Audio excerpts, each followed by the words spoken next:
दोस्तों नमस्कार।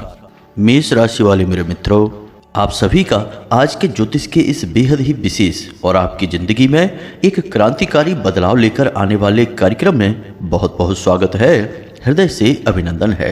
माता रानी आपकी हर एक मनोकामना पूरी करे और इस नवरात्रि आपके सारे कष्ट हर लें। दोस्तों, आज के इस वीडियो में जो ज्ञान हम आपको देने जा रहे हैं वह बेहद ही चमत्कारी और असरदायक है। इस ज्ञान का प्रयोग करके हजारों लोगों ने अपने जीवन को बदला है, तो आपका भी निश्चित ही बदलेगा, हमें पूर्ण विश्वास है। तो पूरे नवरात्रि अपनी जेब में रखना यह एक चीज। दोस्तों, आपके आने वाले कष्ट वापस लौट जाएंगे और आपके जीवन में खुशियां ही खुशियां भर जाएंगी, क्योंकि इस एक चीज को अपनी जेब में रखते ही आपके आसपास एक ऐसा ऊर्जा का चमत्कारी और सकारात्मक वातावरण तैयार होगा जो आपके हर एक दुख तकलीफ को समाप्त कर देगा और आपकी ओर बरकत को, यानी कि आपकी उन्नति, आपकी खुशियां और धन दौलत को खींचेगा। बस यही तो एक इंसान को अपने जीवन में चाहिए। और एक बात हम दोस्तों आपको बता दें कि आपके जीवन की समस्याओं की जड़ पैसा ही है। यदि आपके पास ढेर सारा पैसा होता तो आप विचार करके देखिए कि क्या आपके जीवन में वे समस्याएं होती जो आज आपके जीवन में हैं। हमें उम्मीद है कि इसमें से 90% समस्याएं तो सिर्फ पैसा कम होने या ना होने की वजह से है। जी हाँ दोस्तों, याद रखना कि गरीबी एक श्राप है और अमीरी ईश्वर का वरदान है। अब ये बातें हो सकता है कि आपको थोड़ी सी कड़वी लगती हों, लेकिन यह सत्य है। हमारे धर्म ग्रंथों में, पौराणिक कथाओं में भी आपने सुना होगा कि जब भगवान किसी को दंड देते थे तो अगले जन्म में उसे किसी गरीब ब्राह्मण के यहाँ पैदा कर दिया जाता था। फिर वह जीवन भर गरीबी का दंश भोगता रहता था और भीख मांग कर खाता था। ठीक इसी प्रकार यदि भगवान किसी के तप से, किसी की पूजा पाठ और सत्कर्म से प्रसन्न होते थे तो उसे अमीर व्यापारी के घर या राजा के घर पैदा किया जाता था और वह जीवन भर सुख भोगेगा। जी हाँ दोस्तों, आप खुद ही सोच कर देखिए, यदि आपको तेज भूख लगी है और आपके पास खाने की कोई व्यवस्था नहीं है तो क्या ऐसे में आपको कुछ और सूझेगा? नहीं दोस्तों, सिवाय खाने के आपको कुछ भी समझ नहीं आएगा। चाहे फिर वह ईश्वर हो, चाहे भक्ति हो, चाहे धर्म हो, चाहे आपका स्वयं का कितना ही बड़ा या छोटा कार्य क्यों ना हो। कहने का मतलब यह है कि चाहे कोई माने या ना माने, लेकिन धन आज के समय की पहली आवश्यकता है जीवन को अच्छी तरह से सुखमय जीने के लिए। तो दोस्तों, आपकी यही सबसे बड़ी और मूल समस्या का अंत इस एक चीज को अपनी जेब में रखने से हो जाएगा। अब याद रखना है कि यह नवरात्रि स्पेशल उपाय है, तो इसे आपको केवल नवरात्रि तक ही अपनी जेब में रखना है। अब हम जानते हैं कि आपके मन में कई प्रकार के प्रश्न उठ रहे होंगे कि आखिर वह कौन सी चीज है और उसे नवरात्रि में ही क्यों रखना है, उसके गुण क्या हैं, उसके लाभ क्या हैं और उसकी सबसे बड़ी खासियत जो नवरात्रि में ही उसे सक्रिय बनाती है वह कौन सी है। जी हाँ दोस्तों, तो आप चिंता न करिए, आपके सारे प्रश्नों के जवाब हम आगे इस वीडियो में देने वाले हैं। दोस्तों, यह वीडियो आपके लिए बेहद आवश्यक है और आज की आपकी परिस्थितियों के अनुकूल है, तो इसे आप पूरा देखें। यदि आप इसे पूरा देखेंगे तो आपकी हर मनोकामना पूरी होगी, हमें पूर्ण विश्वास है, क्योंकि इस वीडियो में हमने बेहद ही शक्तिशाली जानकारी आपको दी है। तो बस आपसे एक ही निवेदन है कि इस तरह के वीडियो बनाने में बहुत मेहनत लगती है, बहुत ही ध्यान से चुन चुनकर एक एक बात आपके लिए लेकर आते हैं। अब यदि आप इस वीडियो को पूरा देख लेंगे तो हमारी मेहनत सफल हो जाएगी और माँ भद्रकाली के लिए हमारी भक्ति भी सफल हो जाएगी। जी हाँ दोस्तों, उम्मीद है कि आप समझ रहे होंगे कि हम आपसे क्या कहना चाहते हैं।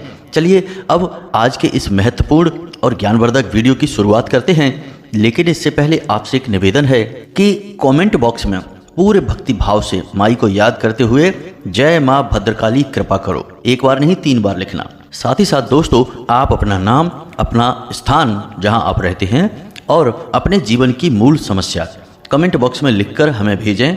शनिवार के होने वाले सर्व मनोकामना पूर्ति हवन में हम आपकी समस्या की अर्जी माई के दिव्य दरबार में लगा देंगे और सर्व मनोकामना पूर्ति हवन में आपके नाम से आहुतियां भी करवा देंगे।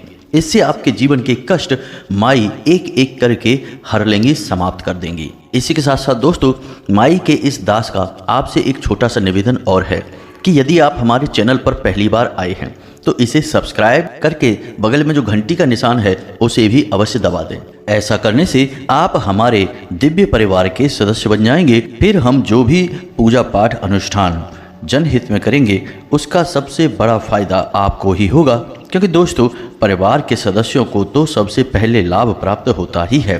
तो चलिए जल्दी से चैनल को सब्सक्राइब करिए, फिर आगे बढ़ते हैं। दोस्तों अब हम आपको बताते हैं उस एक चीज़ के बारे में जो आपको पूरे नवरात्रि अपनी जेब में रखना है। अब यहाँ पर कुछ लोग इस वीडियो को नवरात्रि शुरू होने के कुछ दिन बाद देख रहे होंगे, तो आपको फिक्र करने की कोई ज़रूरत नहीं है। जितने भी दिन नवरात्रि के अभी बचे हुए हैं उन दिनों में आप इस एक चीज़ को अपनी जेब में रखना। अब इसे आपको कब रखना है और क्या इसका विधान है और क्या यह चीज़ है, सारी बातें आप ध्यान से समझिए।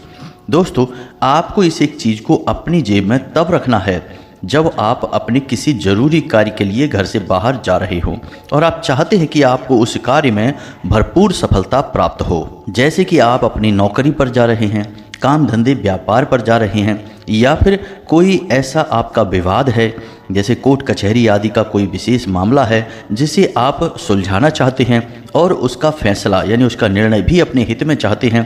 तो ऐसी परिस्थितियों में आपको यह चीज़ अपनी जेब में रख कर ले जानी है। दोस्तों हम जो आपको बताने जा रहे हैं वह कोई साधारण वस्तु नहीं है।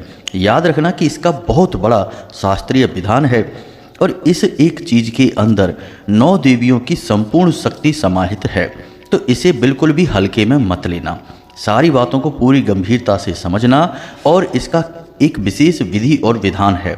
यूं ही उठाकर इसे अपनी जेब में यदि आप रख लेंगे तो यह बिल्कुल महत्वहीन है। जी हाँ दोस्तों, याद रखना कि यह पूरा ब्रह्मांड, यह पूरा संसार नियमों से और तय किए गए विधानों से चलता है। सूर्य समय पर निकलता है, समय पर अस्त होता है। सर्दी गर्मी बरसात सारे मौसम अपने समय पर आते हैं और अपने समय पर जाते हैं।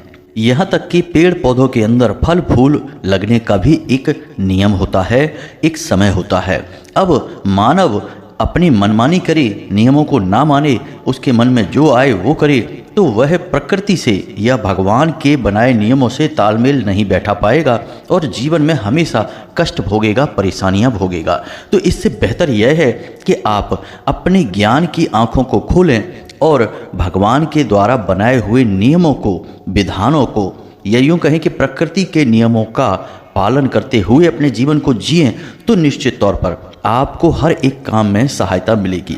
दोस्तों यह बिल्कुल वैसा ही है कि आप नदी की तेज धारा में यदि विपरीत दिशा में तैरने की कोशिश करोगे तो आप बहुत मेहनत करोगे, तब आपको बहुत ही कम फल प्राप्त होगा। यहाँ तक कि आपको धारा में एक जगह पर ठहरने में भी बहुत अधिक मेहनत और प्रयास करना पड़ेगा, क्योंकि पानी का संपूर्ण बल आपको दूसरी ओर ढकेलने में लग रहा है। ठीक इसके विपरीत यदि आप धारा के अनुकूल बहना शुरू कर दें तो आपको कोई भी बल नहीं लगाना होगा। जरा सी ताकत लगाते ही आप किसी भी दिशा में जा सकते हैं, किसी भी किनारे पर जा सकते हैं और आपका जीवन बहुत ही सरल हो जाएगा। तो क्यों ना हम अपने जीवन को नदी की धारा के अनुकूल ही बहाने की कोशिश करें, तो हमारा जीवन आसान रहेगा। हमें बिना मतलब की मेहनत, बिना मतलब की मानसिक तनाव और परेशानियां बिल्कुल भी प्राप्त नहीं होंगी। दोस्तों कहने का मतलब यह है कि जीवन के कुछ वास्तविक और सरल नियम हैं, उन्हें आप अपने दिमाग में बैठाइए, जीवन अपने आप ही सरल हो जाएगा, विश्वास मानिए।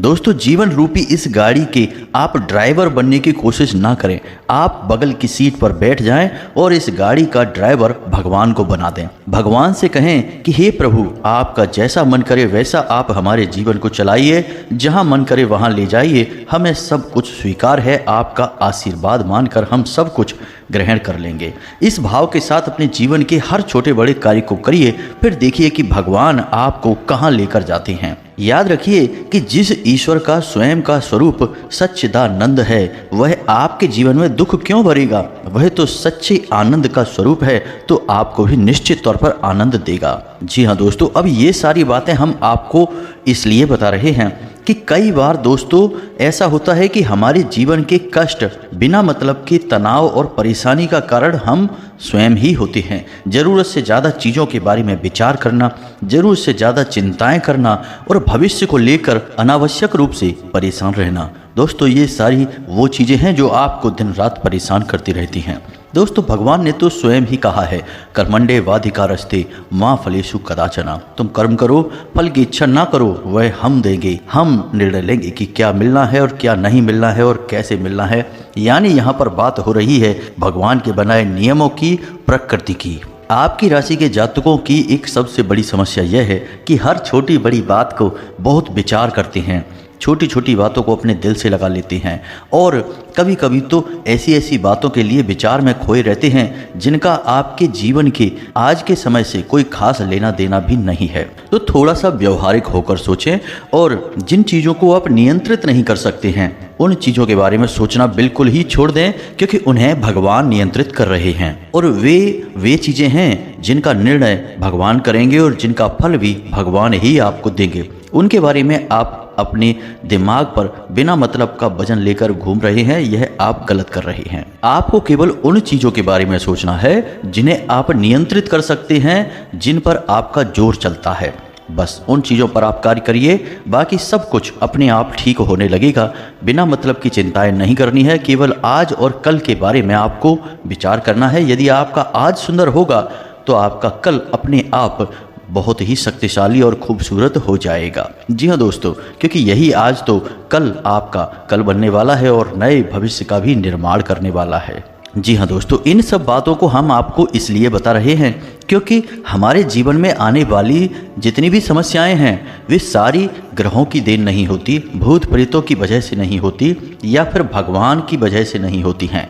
इन सारी समस्याओं की जड़ कहीं ना कहीं किसी न किसी प्रकार से हमसे ही जुड़ी होती हैं। हम ही ज़रूरत से ज़्यादा चीज़ों को बढ़ावा दे देते हैं और बाद में फिर हम ही फंस जाते हैं। हमारा हाल बिल्कुल वैसा ही है जैसा कि एक मकड़ी जाल बुनती है दूसरों को फंसाने के लिए, लेकिन अपनी ही नादानियों की वजह से उस जाल में खुद ही उलझ कर रह जाती है। बस यही आज के मानव की सबसे बड़ी परेशानी है, अपने ही बनाए जाल में खुद उलझ चुका है। तो दोस्तों उम्मीद है कि आपको समझ में आ रहा होगा कि हम आपसे क्या कहना चाहते हैं। अब आप ध्यान से सुने। अब हम आपको वह शक्तिशाली और बेहद ही सकारात्मक चीज़ के बारे में बताने जा रहे हैं जो 9 देवियों की संपूर्ण शक्तियों को समाहित करके आपके पास स्थापित हो जाएगी। फिर आप जो भी जरूरी कार्य करने चलेंगे उस एक चीज़ को अपने पास रखेंगे। अब इसका नियम क्या है, विधि विधान क्या है और इसे कैसे प्रयोग करना है, यह बहुत ही आवश्यक है। जी हाँ दोस्तों, तो इसे पूरे ध्यान से सुने। इस कार्य के लिए आपको जिन चीजों की आवश्यकता है पहले उनके बारे में सुनिए। आपको प्रतिदिन 1 पान का पत्ता चाहिए, लाल रंग का चंदन चाहिए, साथ ही साथ आपको लौंग का 1 जोड़ा, 1 इलायची और 1 सुपारी, इन चीजों की आपको आवश्यकता रहेगी। साथ ही साथ आपको लाल रंग का 1 धागा भी चाहिए जिसे हम मौली भी कहते हैं। तो इन चीजों की आपको आवश्यकता है। अब यह कार्य शुरू कैसे करना है ध्यान से समझिए। इस कार्य को करते समय आपको एक मंत्र की भी आवश्यकता रहेगी। यह कोई साधारण मंत्र नहीं है, इस एक मंत्र का ही सारा खेल है। तो इस मंत्र को ध्यान से समझ लें। आपके मोबाइल की स्क्रीन पर भी यह मंत्र दिखाई देगा और हम आपको बोलकर भी बता रहे हैं। मंत्र बहुत ही शक्तिशाली है, आपने इसके बारे में सुना भी अवश्य होगा। इसे नवाड़ मंत्र कहा जाता है।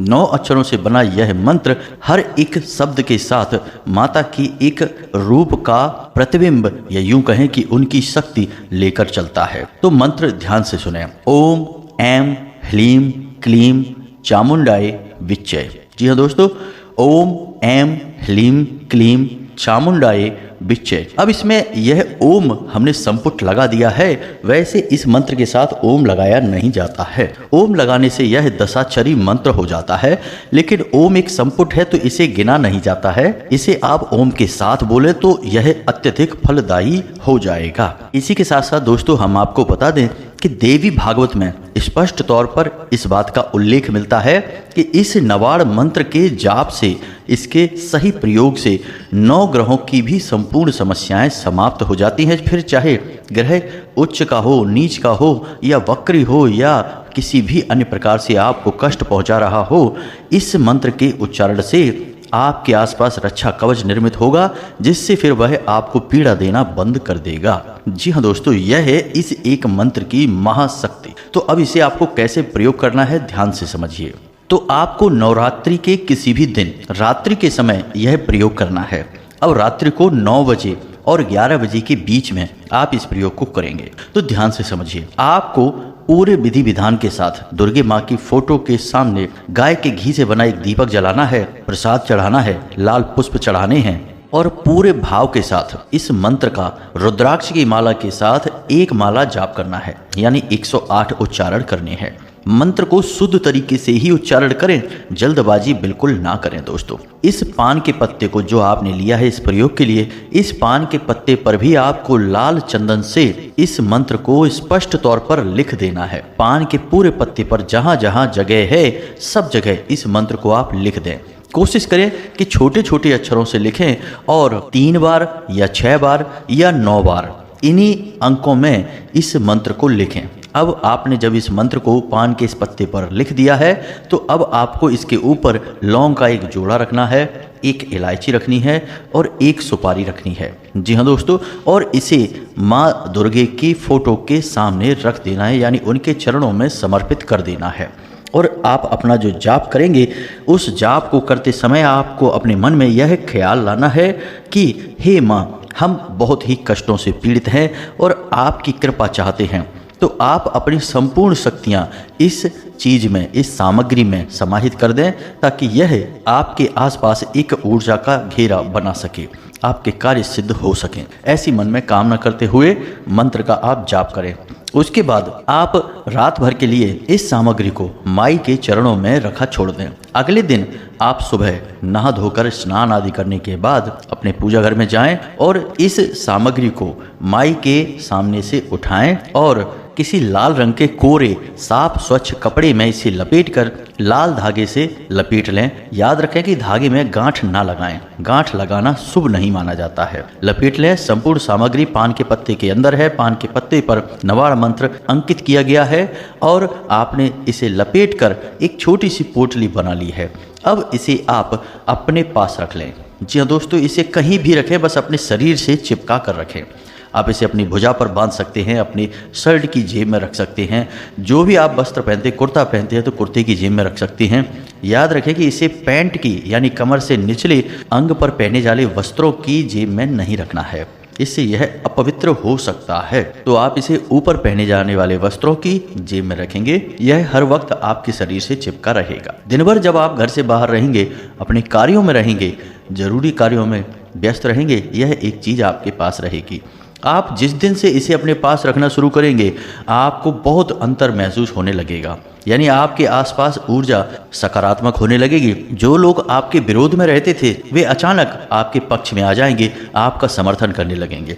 आपके जो कट्टर शत्रु हैं, जो आपका भला देख नहीं सकते हैं, वे तुरंत आपसे दूर हो जाएंगे और अपनी जीवन में व्यस्त हो जाएंगे, अपनी परेशानियों में उलझ कर रह जाएंगे। आपके बारे में उनके मन में ख्याल तक नहीं आएगा। और सबसे बड़ी बात कि रुपए पैसे से जुड़ी आपकी हर एक प्रकार की समस्या समाप्त होने लगेगी। पैसे का एक सही फ्लो आपके जीवन में बनने लगेगा और आप जो भी पैसा कमाएंगे वह रुकने लगेगा। बस यही तो हर इंसान चाहता है कि उसकी मेहनत की कमाई उसे पूरी मिले और जो वह कमा कर लाता है वह उसे बचा भी सके। ये नहीं कि यहाँ से कमा कर लाए और वहाँ से पूरा पैसा चला गया, किसी फिजूल खर्ची में, बीमारी में, कोर्ट कचहरी में या किसी अन्य प्रकार की परेशानी में पूरा पैसा चला गया, तब दुख होता है। तो ऐसा नहीं होगा दोस्तों। अब जब आपने दिन भर इस सामग्री को अपने पास रखा है तो अब शाम के समय इसका क्या करना है इसे भी आप समझ लीजिए, क्योंकि यह भी विधान नियम का ही हिस्सा है। तो जब शाम का समय हो गया तो इस एक चीज ने आपके जीवन की संपूर्ण नकारात्मकता को सोख लिया है और आपके जीवन को नई ऊर्जा से भर दिया है। अब यह निर्माल्य हो चुका है, यानी कि मृत हो चुका है। तो अब आपको इसे विसर्जित करना होगा। अब विसर्जित करने का एक विधान है। पहला यह है कि आप इसे बहते हुए जल में प्रवाहित करें। दूसरा यह है कि आप इसे किसी पवित्र पेड़ या पौधे की जड़ में गाड़ दें, यानी मिट्टी थोड़ी सी खोदें और उसके नीचे इसे अच्छी तरह से दबा दें। तो अब आप अपनी सुविधा के अनुसार देख लें कि जहाँ भी आपको सही लगे। मान लो कि आपके घर की छत पर ही पवित्र पौधे लगे हैं, जैसे केले का पौधा है, तुलसी का पौधा है या फिर कोई अन्य प्रकार का पवित्र पौधा है, समी पत्र वगैरह। तो आप उनके नीचे जो मिट्टी है उसे थोड़ा सा खोदें और उसमें इस सामग्री को गाड़ दें। याद रखें कपड़े को नहीं गाड़ना है, क्योंकि कपड़ा धुलने के बाद पुनः पवित्र हो जाता है, तो आप कपड़े को बार बार लगातार प्रयोग करते रह सकते हैं। अंदर की सामग्री को आपको वहां पर रख देना है, गाड़ देना है। अब किसी का प्रश्न होगा कि हमारे पास इनमें से कोई व्यवस्था नहीं है, तो आप एक काम करें कि इस संपूर्ण सामग्री को प्रतिदिन आप एक थैली में इकट्ठा करें और अपने घर की छत पर किसी कोने में रखते चलें। अंदर नहीं रखें, छत पर रखते चलें। उसके बाद जब 9 दिन का यह उपाय समाप्त हो जाए, 9 देवियां अपने पवित्र धाम में वापस चली जाएं, तो उसके बाद इस थैली को जब भी आपको समय मिले तो किसी ऐसे स्थान पर जाकर विसर्जित कर देना है। जी हाँ दोस्तों, यह एक बार में आपका कार्य हो जाएगा, बार बार आपको यहाँ क्रिया करने की आवश्यकता नहीं रहेगी। दोस्तों याद रखना कि जीवन में जब भी हम कोई धार्मिक क्रिया या कोई अनुष्ठान करते हैं, सब में एक चीज बहुत आवश्यक है जो हमारे अंदर होनी चाहिए, वह है आस्था, विश्वास। जी हाँ दोस्तों, जब तक आपके मन में भाव नहीं है, विश्वास नहीं है, शंकाएं हैं, तो फिर चीजें फलित नहीं होती हैं। सारा खेल विश्वास का है। मानो तो पत्थर में भी भगवान, और ना मानो तो मूर्ति भी पत्थर ही है। बिना मतलब के शक वहम मन में भर के घूमने से कुछ होता नहीं है। जब ठोकरें खा खा के मन भर जाता है, तो फिर कहीं ना कहीं किसी न किसी की शरणागति होना ही पड़ता है। यही इस संसार का विधान है। तो जितना जल्दी हो सके इन बातों को समझ लो और अपने जीवन में उतार लो, जीवन निश्चित तौर पर सफल हो जाएगा।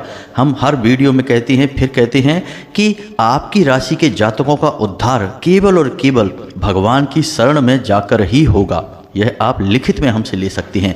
जब तक आपके मन में भगवान की भक्ति को लेकर भाव नहीं है, शक है, वहम है, तब तक आप जीवन में परेशान होते रहेंगे, ठोकरें खाते रहेंगे। तो बस आप समझ लो कि हम आपको क्या समझाना चाहते हैं। भक्ति मार्ग ही आपके लिए जीवन का आधार होना चाहिए। उम्मीद है कि जो बातें हमने आपको बताई हैं वे आपको अच्छी तरह से समझ में आ गई हैं। फिर भी यदि कोई प्रश्न आपके मन में हो तो आप पूछ सकते हैं कमेंट करके, हम आपके प्रश्नों के जवाब देने की पूरी कोशिश करेंगे। वैसे तो हम अपने वीडियो में हर एक बात आपको खुलकर बताने की कोशिश करते हैं। यदि आप हमारे वीडियो को पूरे ध्यान से देखेंगे तो आपको कोई प्रश्न मन में उठेगा ही नहीं। इसीलिए हमारे वीडियो थोड़े से लंबे हो जाते हैं, क्योंकि ज्ञान को हम पूरे विस्तार के साथ देना चाहते हैं। अब हमने अपना कार्य कर दिया है, अब आपका नंबर है अपना कार्य करने का।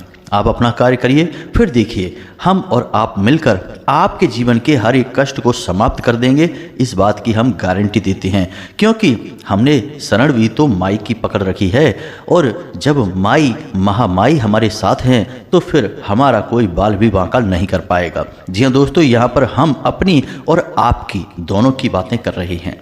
उम्मीद है कि आपको सारी बातें समझ में आ गई होंगी। यदि हमारा वीडियो आपको अच्छा लगा, ज्ञान अच्छा लगा, तो वीडियो को लाइक भी अवश्य करें। कमेंट बॉक्स में पूरे भक्ति भाव के साथ जय मां भद्रकाली कृपा करो अवश्य लिखें। मिलते हैं अगले ज्ञानवर्धक वीडियो में, तब तक के लिए धन्यवाद। जय माता की।